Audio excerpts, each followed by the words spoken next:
Good afternoon, fellow ruminators. Welcome back to another session, Rumination with Andrew. Thank you so much for joining as we are about to discuss a very important topical matter. And this afternoon, we are going to look at Mark Golding set to win the government election. Don Anderson poll shocks JLP. So we are going to ask the question, what is happening in Jamaica with the polls, with the Don Anderson poll and the Blue Dot poll, as they're suggesting that these polls are called.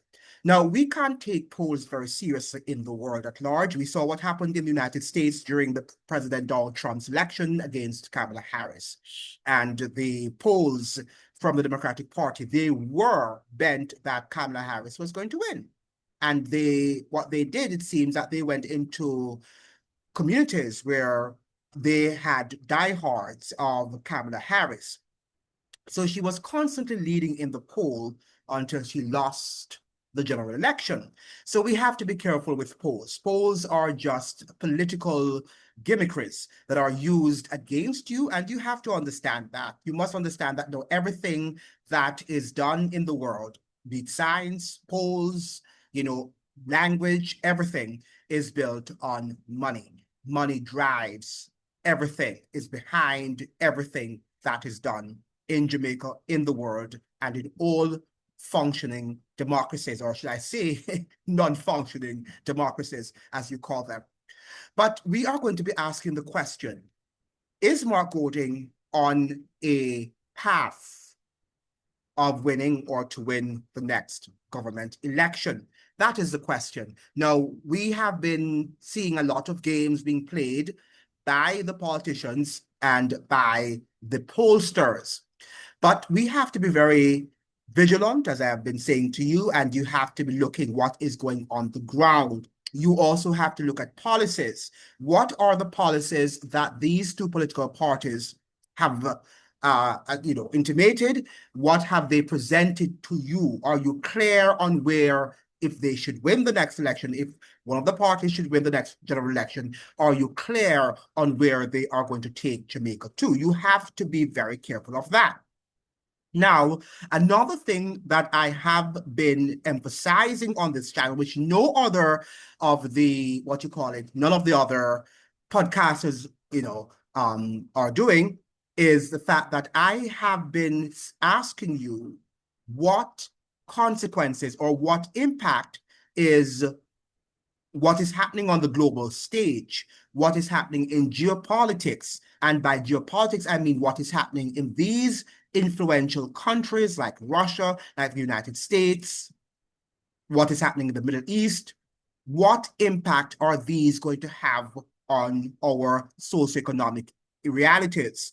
These are questions that we must be asking ourselves, which I don't think that we are taking into consideration when we talk about our politicians. Jamaicans think that our politicians run the show, but they don't. And a lot of the economic decisions are made in Brussels, in Washington, in London, in other places. And we do not have any control over these economic policies, over these economic earthquake shocks. We have to understand that. Now we react to them. And then we begin to say, well, the Andrew Holness or Mark Golding weren't anticipating such shocks because of what is happening with Trump's America.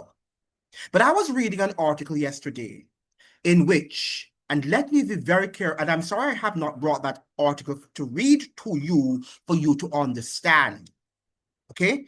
But in Europe, in Great Britain, in Germany, in France, in many of these Western European countries, and we have a great Jamaican diaspora in Great Britain and a relatively big enough diaspora, Jamaican diaspora in Germany, and probably a few in France and other Western European countries.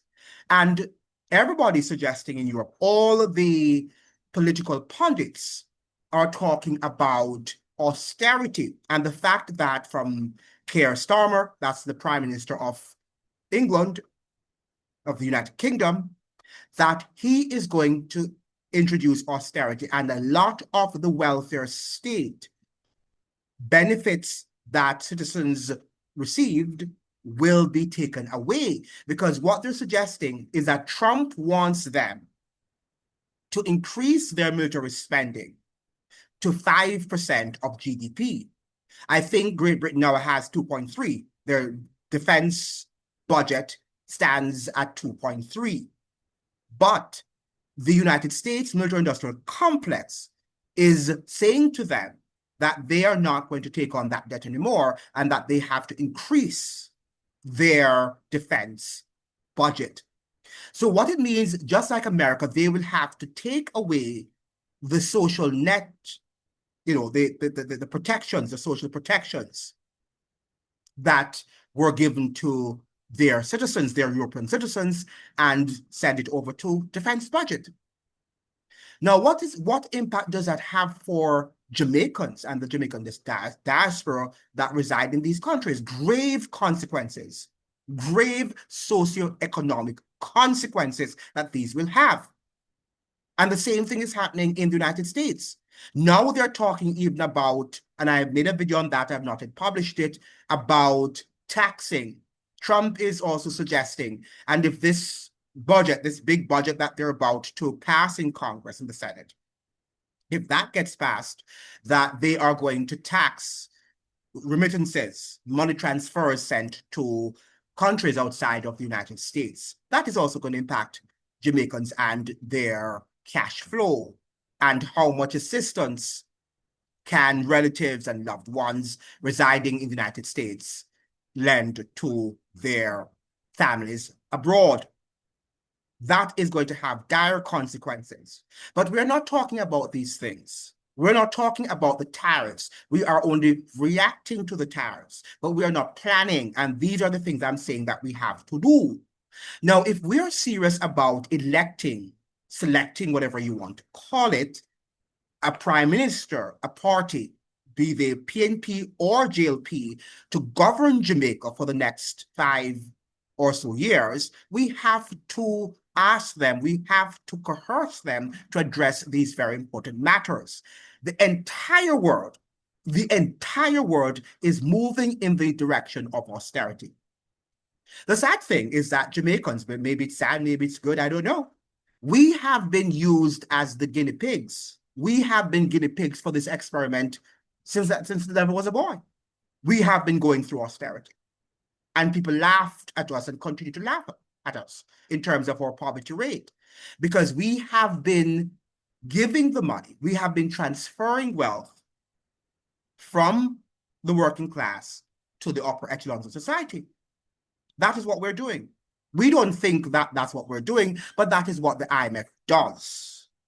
That is what the IMF does, that it transfers the wealth from the working class to the millionaire and the billionaire classes. We've got to understand that. And I've been saying to you, if you are not aware of the role of the IMF, and by the way, make sure you're liking the videos, you are subscribing to the channel. And I'm trying as much as possible to speak in layman terms. I understand that many of you will not be able to understand the content of my video, because you think, well, the fact of the matter is that people at university level do not understand what I'm talking about, because they're so much mesmerized by what they have learned in their textbooks and the worldview that they have formulated as a result of the brainwashing knowledge that they have gleaned from our universities. So they don't know what I'm talking about. What is he talking about? But, I want to read you some of the content coming out of an article that was written by Norris Macdonald. I did invite him on the show, but he told me that he's always constantly on the roads, and so he won't be able to join me on this program, because I would have loved to have him share with us some of his perspective, because you're not going to get these articles coming out of Jamaica very frequently. We're not getting these articles coming out of Jamaica. We're not getting these intellectual perspectives coming out of Jamaica, even from the Jamaican diaspora. because they're also mesmerized by what they're seeing. Okay? Now we have to, before I even share with you the perspectives given by what's his name? By Norris R. Macdonald, let me just give you a perspective here that was given by Chris Hedges. How many of you know Chris Hedges?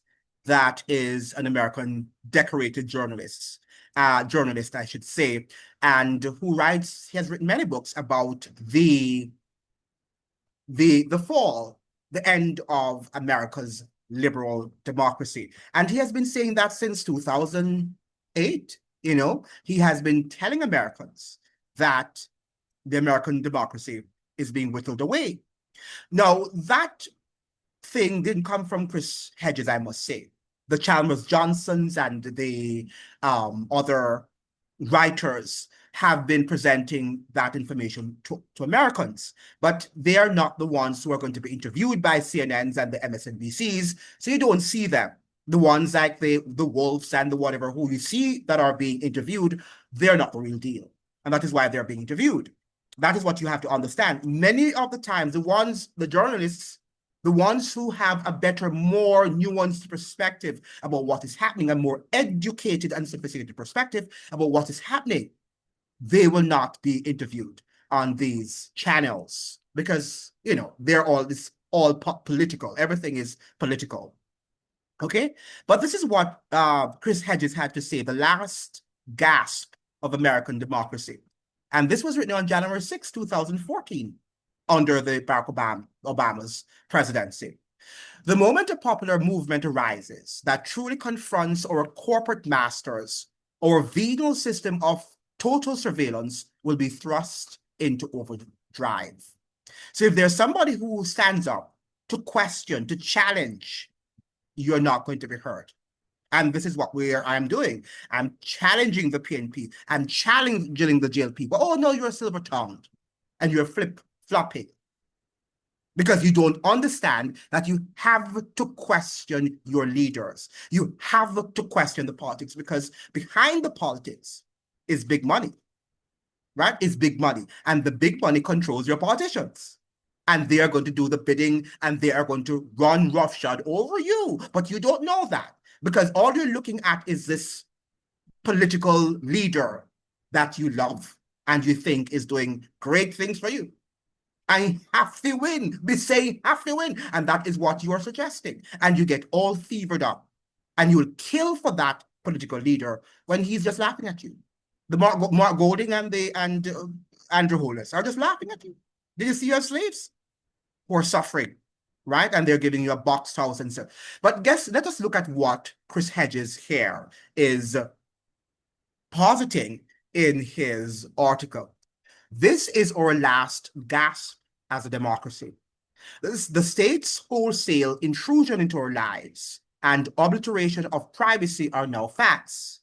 And the challenges to us, one of the final ones, I suspect, is to rise up in outrage and halt the seizure of our rights to liberty and free expression. If we do not do so, we will see ourselves become a nation of captives. Okay? And I think that is what is happening in Jamaica, that we are a nation of captives, because we're not talking about and speaking up against the socioeconomic injustices that we see there. And many of our political pundits are just reactive to what they see that is happening in Jamaica and the stock market and the casino-like economy. They are not looking at the root of our economy and saying, Mark Golding, if you want to become prime minister, these are the problems that you have to attack at its core. Andrew Holness, if you desire to reign for a third term in office, these are the problems. These are the challenges that you must confront at its core, at its root. No, it's all about winnability and who is going to win. Who is going to win? Okay, now let's look at Norris or Macdonald's article that he wrote. And this is the title of his article, ladies and gentlemen. Jamaica's roast, I think Garvey's ghost and Jamaica's roast breadfruit politics. Garvey's ghost and Jamaica's roast breadfruit politics. Remember to like the videos so that the videos can be shared with as many people on the platform. Please ensure that you like the videos and listen to the video. Listen to all the video. Listen to everything that is coming from the video. The Jamaica Labour Party was once led by touring figures like Alexander Bustamante, Donald Sangster, and Edward Seaga, who were not Black. So it's bizarre, if not downright hypocritical, that this party now injects a racial animus into the national discourse by attacking Mark Golding for being a white Jamaican. Very, very hypocritical. This is clearly a political force which must be rejected by the country. General election in the air, and there appears to be a semblance of desperation in the government. One would think that they ought to be very confident, given the dollar is strong, and he's putting that in quotation, the dollar is strong, which it is not, and claims about the overall success of the International Monetary Fund structural adjustment program. So that is what the JLP is claiming to fame, in addition to the reduction in crime and violence. And I was hearing Cliff Hughes on the program, on his, well, I saw a clipping from his program. I don't listen to Cliff Hughes, but I saw a clipping from his program that was posted on TikTok, in which he was asking the question. And thankfully, people on TikTok, they clip people's program aspects or, segments of people's program, and I'm able to watch them, the programs that I don't listen to, by the way. But I do get to hear, and that was an interesting perspective or an interesting analysis that Cliff Hughes was making. Not interesting in the sense that it was any thing of substance, but what he was saying is something that we need to reflect on. He's saying that which politician that was up for election in previous years is running on a success story that we have unemployment rate down to 3% or thereabout, and we have reduced murder from 40% to 23% thereabout. That is what he was suggesting. And taxes, we have not been taxed. No additional taxes have been levied against the people. So he's saying which government, with which politician in recent years has ever run on that sort of platform. And that is not a good analysis, because how did we just miraculously, trend the crime and violence rate down? How did that happen overnight? But these are some of the questions that we have to ask, and people are not willing to ask. They just trust the stats. Trust the stats, right? Now, why then is there this racist attack on Mark Golding, he's asking? The JLP leaders who are throwing racial jabs at Golding once stood silent, even subservient, as he's saying, under Pupa Eddie Sierra, who once said it is in the same category as Mr. Golding. They stood very subservient to him, right? They certainly dared not question his leadership, even as he bulldozed prominent Black voices from the JLP. Hugh Shearer, Walton Hill, and Robert Lightbourne were stalwart Black Jamaicans who were all pushed aside by Eddie Seaga, who is deemed to be a white Jamaican. Seaga then remade the JLP in his own Americanized neoliberal image, a vision more in tune with the hegemonic political and ideological mentality of Washington than with Black Jamaican grassroots reality.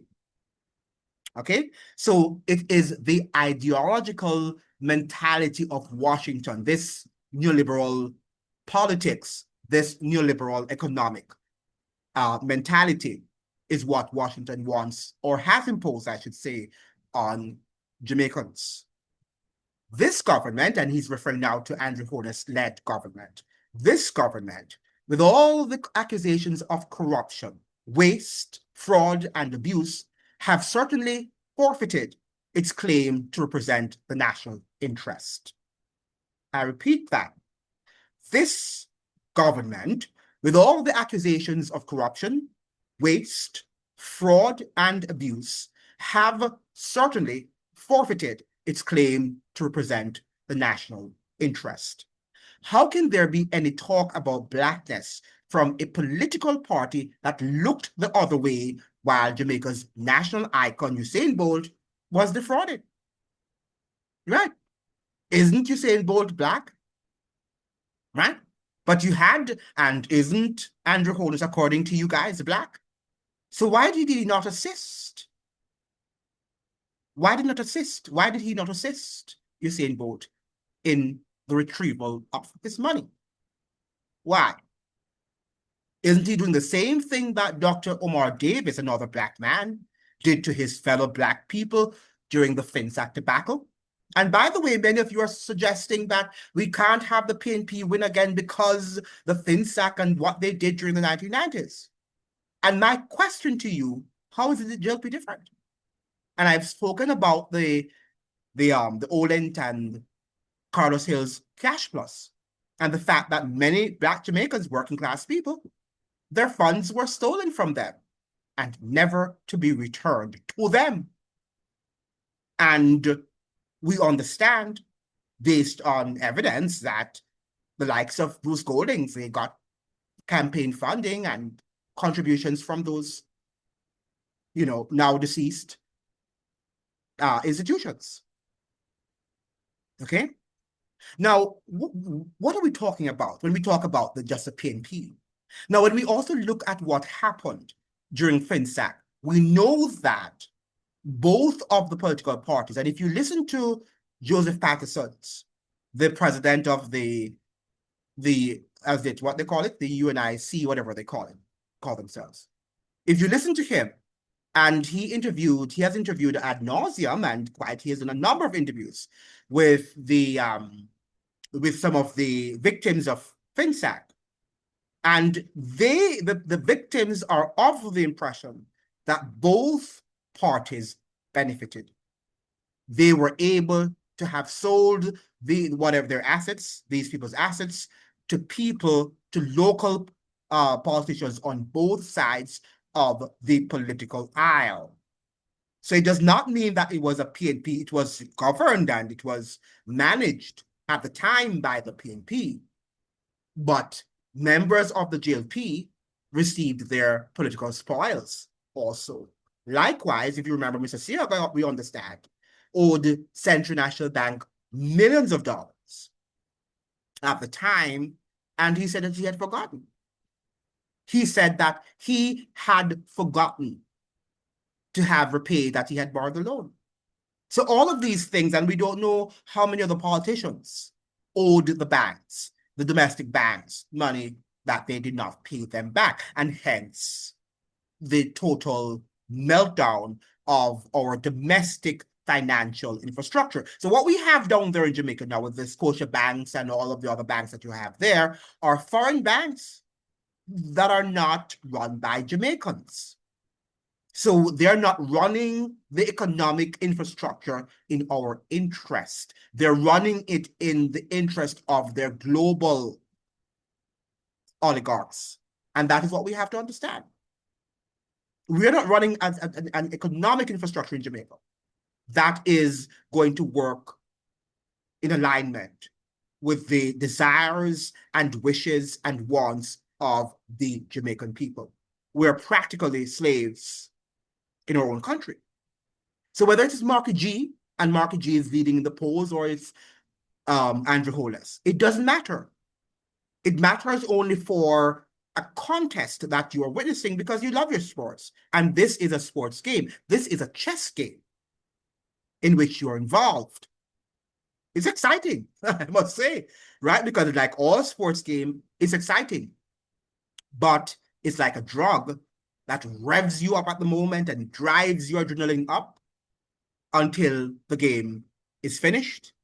And those of you who will have won will still be happy, but for a day or two, until the real deal, when either Andrew Holness gets into power or what's his name, Marky G gets into power, you are going to see the true and real policies that, had you been a little bit more vigilant and skeptical of what they're doing, then you would have been able to carry on and you'd have had a better mental health. Many of you are going to be depressed by what you are about to see and to witness by any of the men who will take over the reign of government. Okay, now blackness therefore cannot be just slogans. In a practical sense, it must be measurable. For example, Michael Manley's policies such as housing trust, free college education, literacy program, among others, improved the lives of the Jamaican people. The middle class also benefited from a national strategy to expand the black managerial class.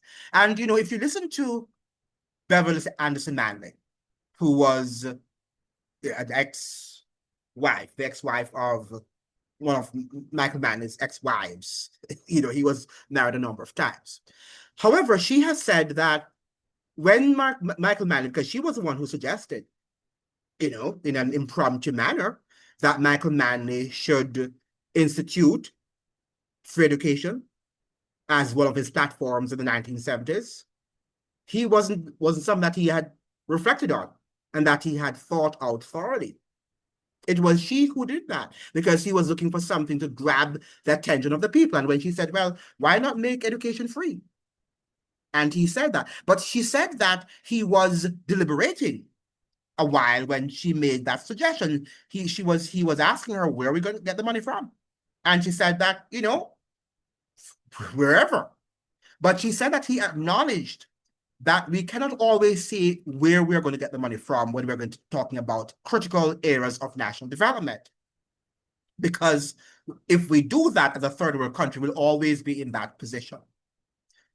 These areas must be critical, and it's not a must. It's not an if, I should say. It's a must. It's a must. We must do these things if we want to develop as a nation.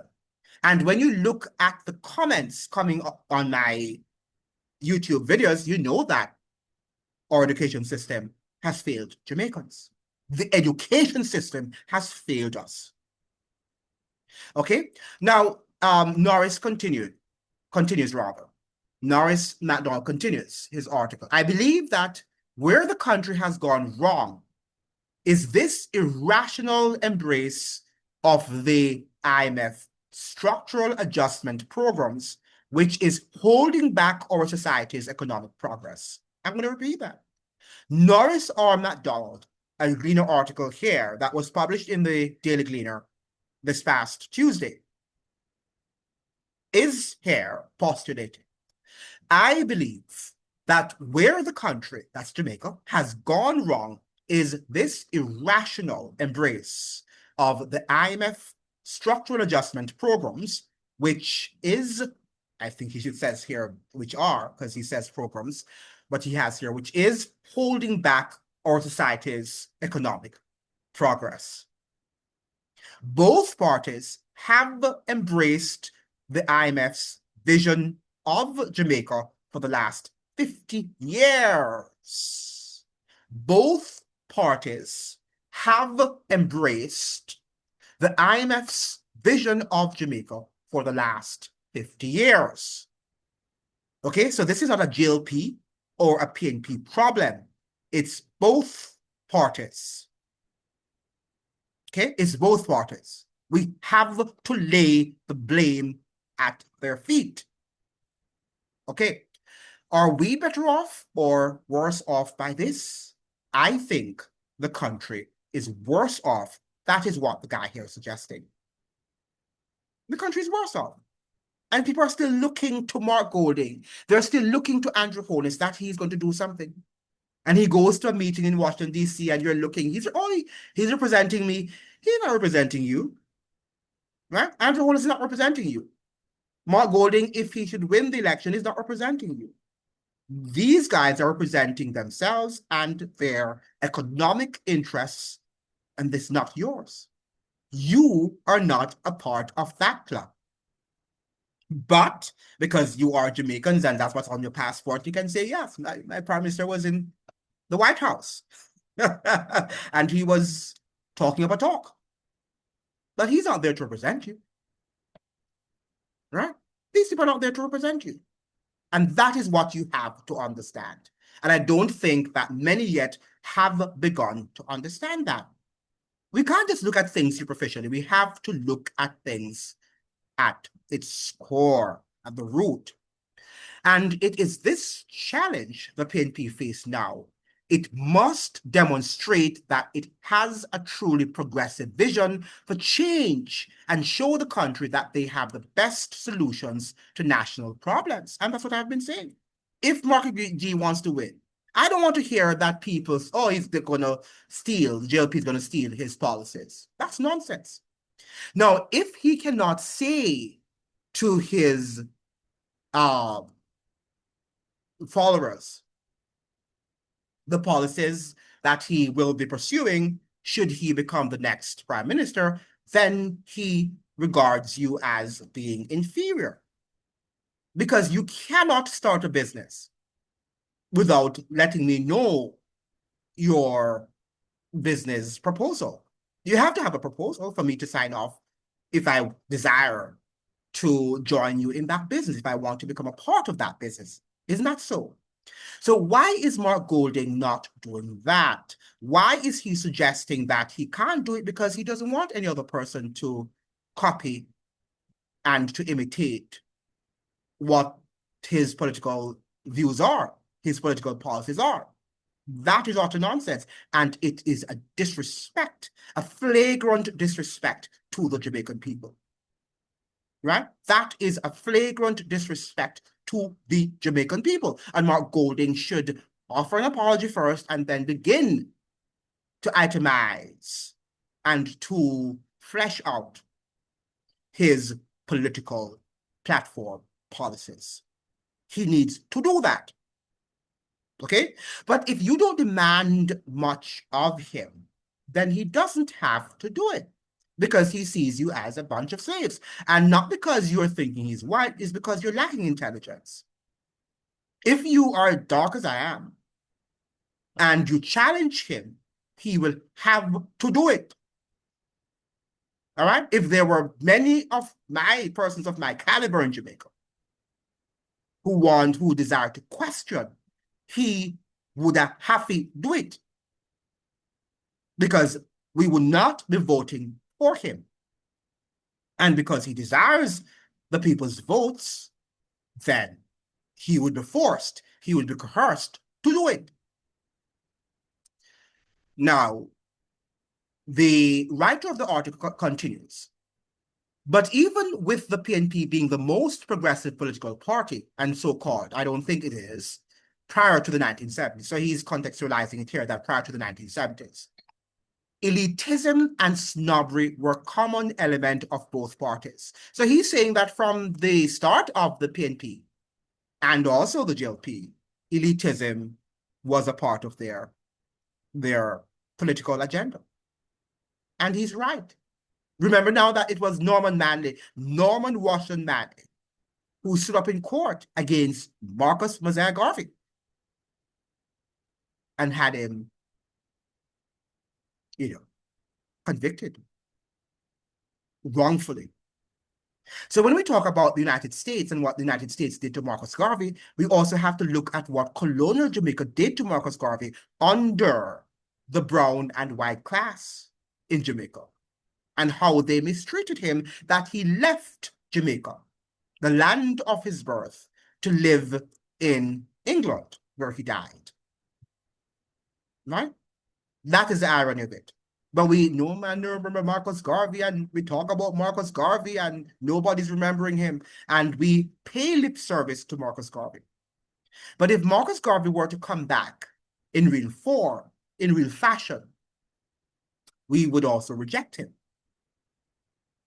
And I think we would even reject him more so in Jamaica, because we are now even so more brainwashed than we were back then. I think we would now resist him. Even in America, they would resist it. Because our leaders are bought and sold, and the followers are just looking at the superficial and how they're dressed and with whom they're walking and they're talking and they're dancing, and what political fraternities they're a part of, and what media houses they're called on to speak on. And if they're not rubbing shoulders with the powers that be, you're not impressed. And that's why you voted for Barack Hussein Obama. Because, oh, the white people were voting for him. All these white people and these white middle-class people were voting for Barack Hussein Obama. And that should say that he is a great guy and that he's a unifier. But was he? Was Barack Hussein Obama a unifier? Okay? But that is the slave-like mentality that we have in Jamaica, that we have in what we call the Black community. That if you're not rubbing shoulders with people from Wall Street and from the White House and other powerful economic forces and giants, then we don't respect you. Right? We don't respect you. What a society we live in. Now, independence. So we can't say that it's just Marky G that is elitist, because that's a class from which the Norman Manleys and the Michael Manleys and all these people hailed.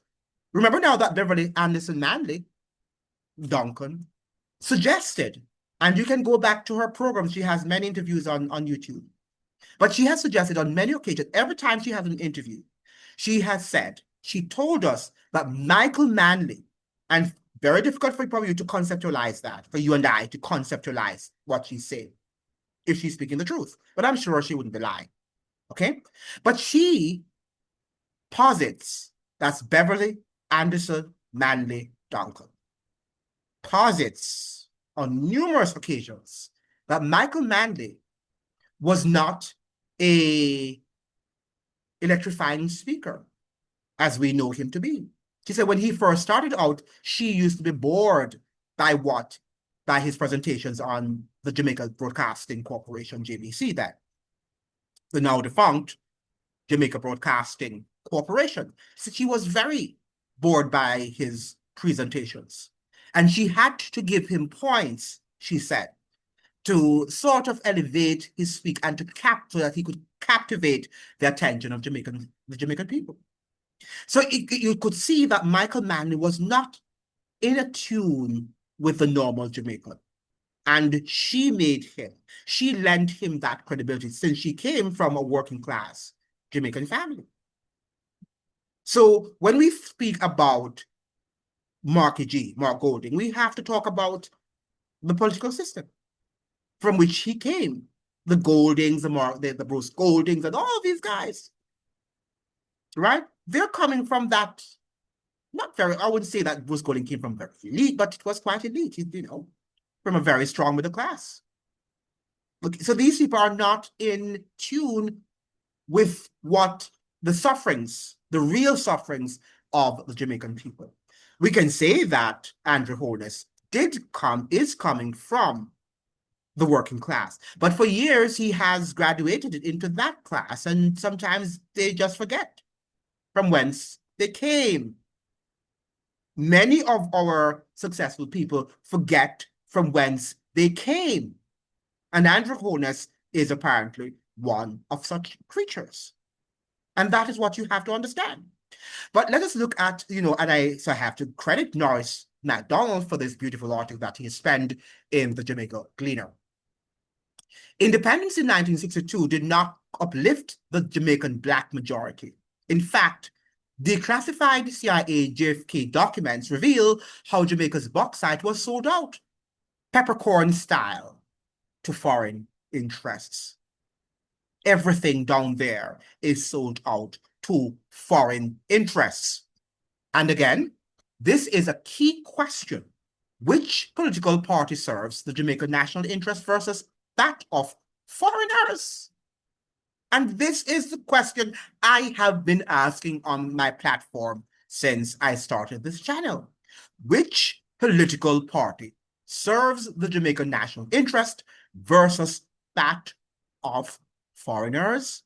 This is the question that Norris or Macdonald is posing to the Jamaican people. And I have been doing that since I have launched this channel. Please be reminded to like and to subscribe.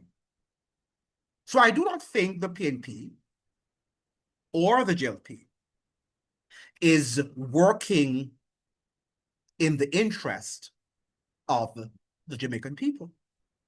They are working in the interest of domestic economic interests and global economic interests. And that is what we have to get into our cranium. But we have not yet. We don't want to get into our cranium because we can't understand, because we do not read. We are not a reading society. And if we do read, we read garbage. Garbage in, garbage out. So what you are hearing here for you, you can't understand it because what is he talking about? What is he talking about? And that is what you're suggesting. That is what you are saying. But when you know what is true, as Christ, when he was on earth, the Jews wanted to kill him. And these were the intellectuals of his time, the Pharisees and the Sadducees, the doctors and the lawyers. What is he talking? They couldn't grasp the message that he was bearing to them because they were so brainwashed. They were so blind and stricken by what they were observing and what they had wrongfully interpreted as the truth. Okay? Now, it was not until Michael Manley rode the wave of Black power and Rasta resistance did we see a shift. His 1972 campaign, Time for Change, Better Must Come, reconnected with Garvey's message. Manley, a brown Jamaican, spoke to the poor, to the grassroots, to the Black soul of the nation. People saw Michael Manley as a true patriot, not because of his skin, but because of who benefited from his economic policies. That's the standard we need again. That's the standard we need again. Now, what have I been saying, ladies and gentlemen, on this program? That if we are going to have true constitutional reform, it has to start from our economics. Because that is where we are going to understand. Now, from the economics to the education, and from the education to politics, to real politics. And that is where we are going to see some form of development. We can't have our people in poverty and our people illiterate and uninformed and uncultured and think that we are going to develop the nation. We can't pander to them and say, yes, to be Black means that you don't have no teeth, you're not properly clad, you can't speak properly, because those are European ideals and European forms of development. But yes, and if they are, we can see that they're more developed than we are. So we should copy some of the things that they have done, which will not hurt us, by the way. Development will not hurt us. Being properly informed will not hurt us. Speaking culturally and civilly will not hurt us. And these are the things that we must begin to discuss, and our politicians need to understand and need to bring to the people. But no, them have to behave like our people, and our people are just there running around like fools. Now, he continues about Michael Manley. He implemented free education, land reform, and worker rights. He made alliances with Cuba and supported liberation movements in Africa. He paid a heavy price for this stance: economic sabotage, capital flight, and destabilization. Destabilization. You know, I was listening yesterday, and I hope you're patient. Make sure you like the videos now, like up the videos, so the videos can be shared with as many people on the platform, and begin to subscribe. So why are you watching me? Subscribe to the channel, because this is where you are going to be educated and informed, properly informed. It might challenge your intellect, which it should do, because that is what I'm about. I'm not here to entertain you. Okay, so you can go, if you want to be entertained, you can go back to your CNNs and your MSNBCs and your JBCs and your CVMs and so forth. And they will entertain you. They will entertain you. But I'm not here to entertain you. Okay? But I think I've lost my trend of thought here. But yeah, I was listening to a video about debt that countries have accrued, right? And after the video, I like to read, when even during the video, when I'm watching the video, I like to read the comments. And, sometimes books are suggested for people to read, or another video. And that is how you learn. Don't just watch a video and just move on. You need to read the comments, because the comments can also, and that's why you need to leave a comment also on the video. People learn from your comments, and you can suggest books, you can suggest another video for people to watch and all of that stuff. But anyway, somebody responded on that video that I was watching yesterday, that if you really want to be destabilized and to be hated by the US military-industrial complex, just be debt-free. And that is the time that you are going to be invaded. And that is true. That is true. So when you hear the IMF is going to Jamaica to reduce debt and all of that stuff, that's a myth. Because the United States and its military-industrial complex don't want any country to be debt-free. Well, as you can see, their country is one of the most indebted in the world, $36 trillion in debt. The United States of America is 36 trillion, not billion, not million, $36 trillion in debt. Now, who's going to pay that off? Right? Now, this is the crucial question. How many Black Jamaicans have prospered under this government's policies of feathering their own nest? Corruption and unjust self-enrichment have been embraced as it is a new Jamaican prosperity gospel.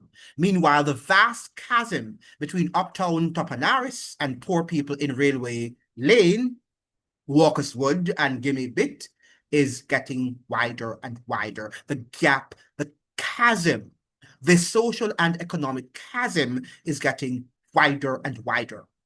And people are suffering. People are suffering because of the lies and the deceits of the Jamaican governments, successive Jamaican governments.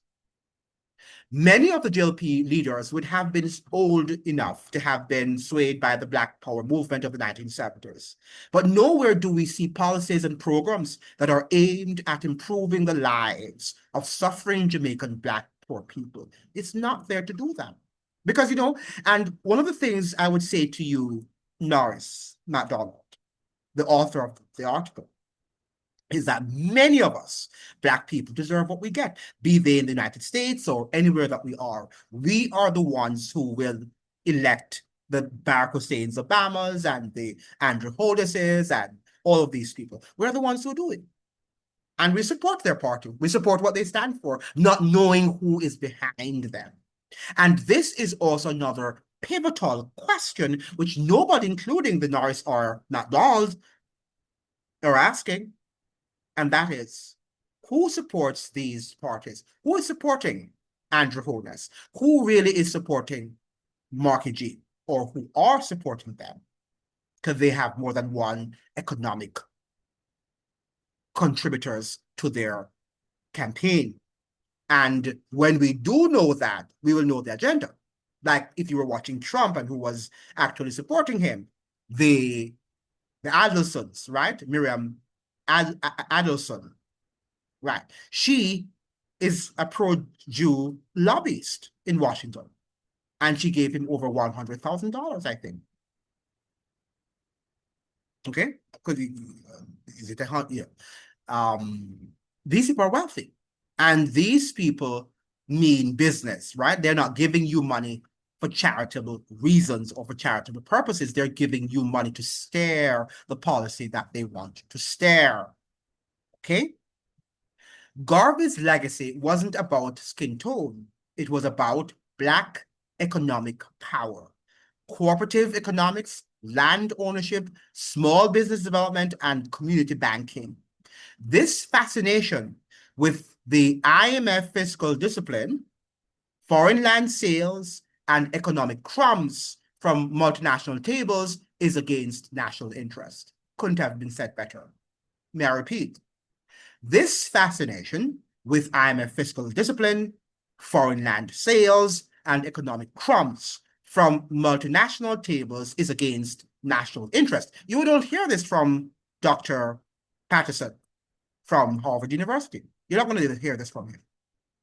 Right? You're not going to hear this from Dr. Orlando Patterson. He won't say this because, you know, at the end of the day, he has to get his research grants and he can't ruffle feathers. Okay? He can't ruffle feathers. Okay? And he wants to retire as one of the greatest intellectuals since sliced bread. Okay? So he can't say that.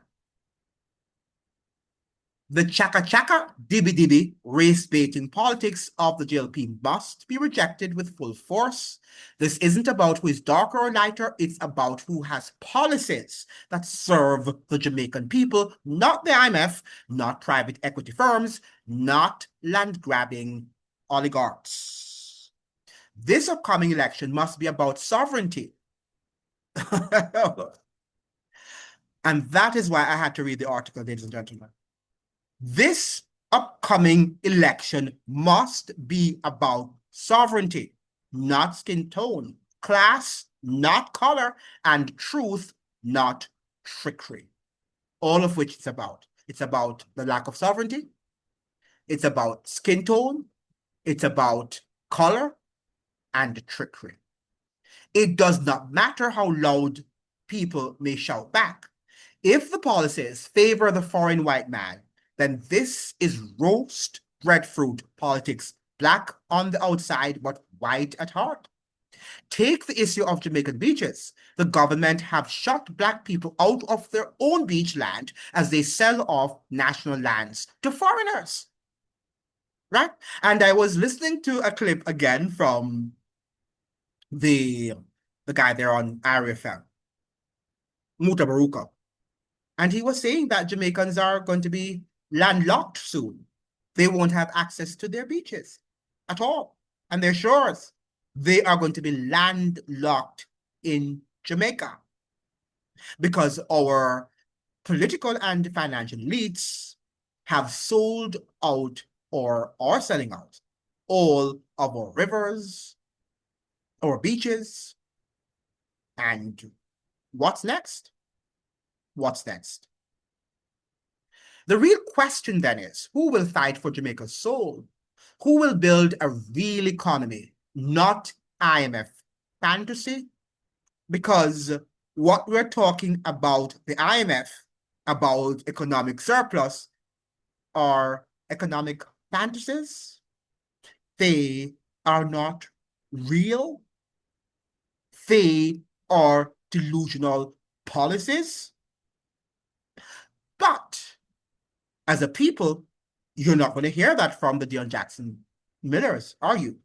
You're not going to hear that from Cliff Hughes, are you? Are you going to hear it from Cliff Hughes, really? Okay? You're not going to hear these things from them. Because they have to get advertisements for their radio shows and their TV programs.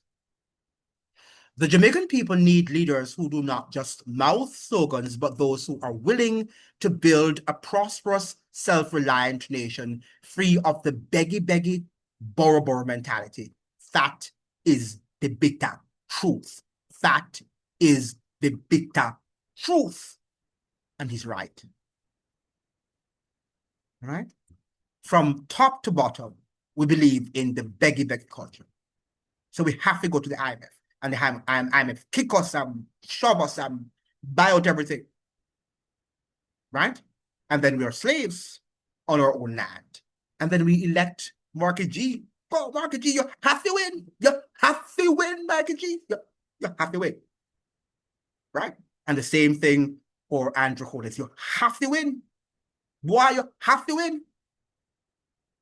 Because Jamaica is going to be damaged if you don't win. Now, I saw this week also in the on TikTok. I don't know if I can see this, but they're suggesting that only diehards party supporters, so only diehards, the next election is going to be won by whatever party, by the diehards. The diehards will bring home the trophy to the party. Let me see if I can share this. I think it's a news broadcast on TVJ. All right, so let me see if I can share this with you. We're coming to an end. Make sure you like and you are subscribing to the video. Like the videos so the videos can be shared with as many people on the platform, okay? Oh, sorry, I need to get the sound. The 3% point edge over JLP 1,033 registered voters all across Jamaica were interviewed from May 16 to 7. As reported in Primetime News Monday, 32.6% of respondents said they would vote for the PNP, while 29.6% said they would vote for the JLP. Point one, when compared to previous polls, it shows that the JLP has not gained any traction. I think part of the reason for that is that the JLP has been relying almost totally on Mr. Holness to bring home the vehicle. The fact is that there are a number of constituencies, some of them very critical to the party if it is to win, where there's a great deal of discontent among laborites for JLP. Some of them feel that they have not really been the beneficiaries of prosperity. Others have lost a relationship with the members of parliament, some of whom have become distant and not performing. Point two, the PNP has also slipped in the polls, moving from an over 7 percentage point lead in April 2024 to a mere 3 percentage point gap in June 2025.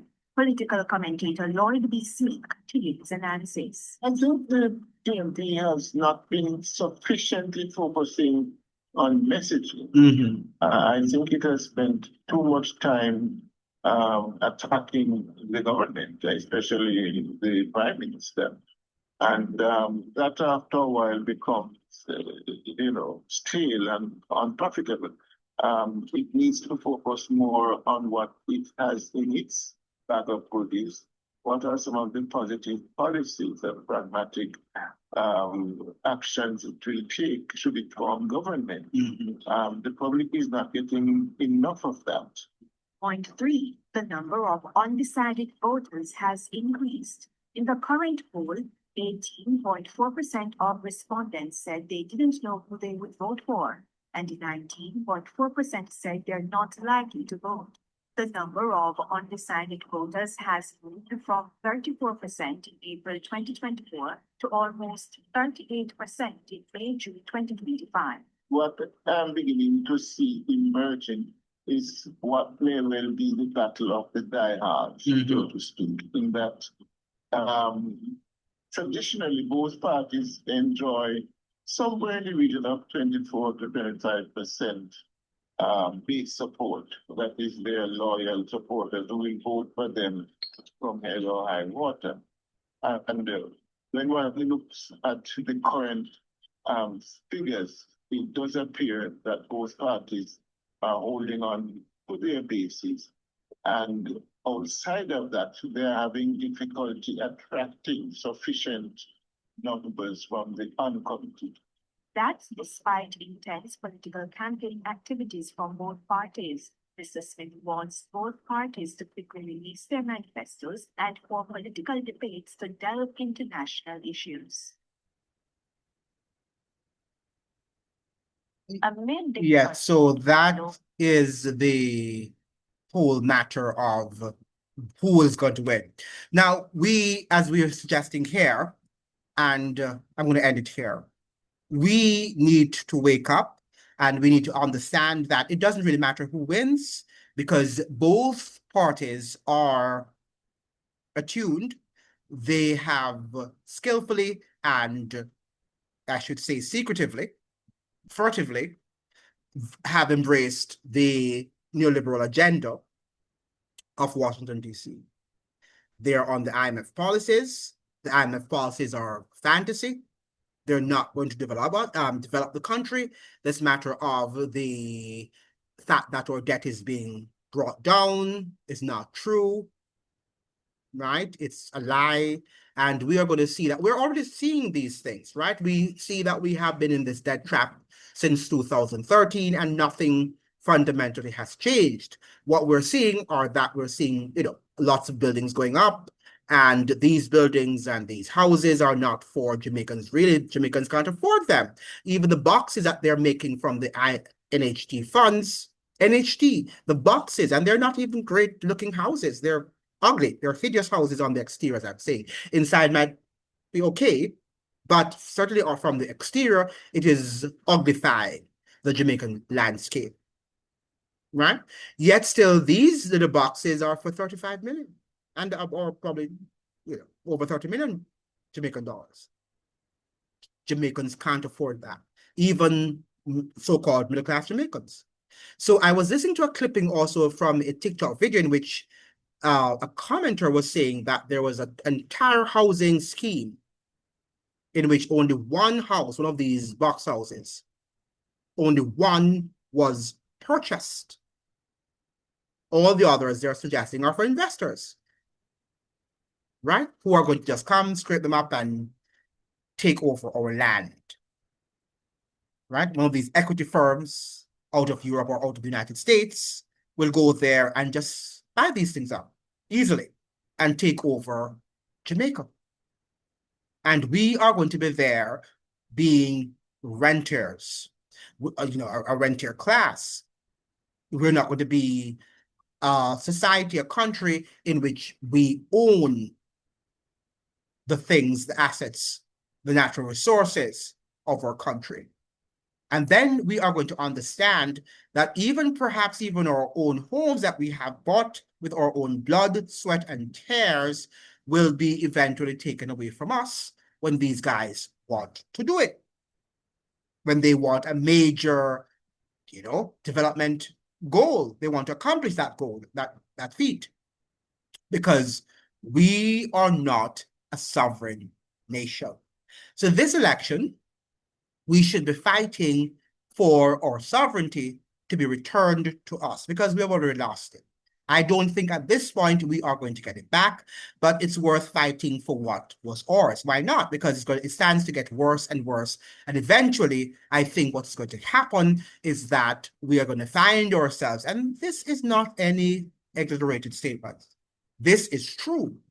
We are going to find our way, and your children will see themselves another time on the physical plantation run and owned by lots of your Black people that you think are Black and they're representing you and foreigners. Are you prepared for that? Are you just excited about who's going to win? Is it Marky G or Andrew Holness? I would suggest here that it doesn't matter because neither of them have yet forwarded any policy that suggests that they are anti the IMF and for real development. Thank you so much for joining. I hope that you'd like, share, and subscribe. Like the video so the videos can be shared with as many people on the platform. See you in another video. Make sure you leave also a thoughtful comment. Hasta entonces, see you in another one.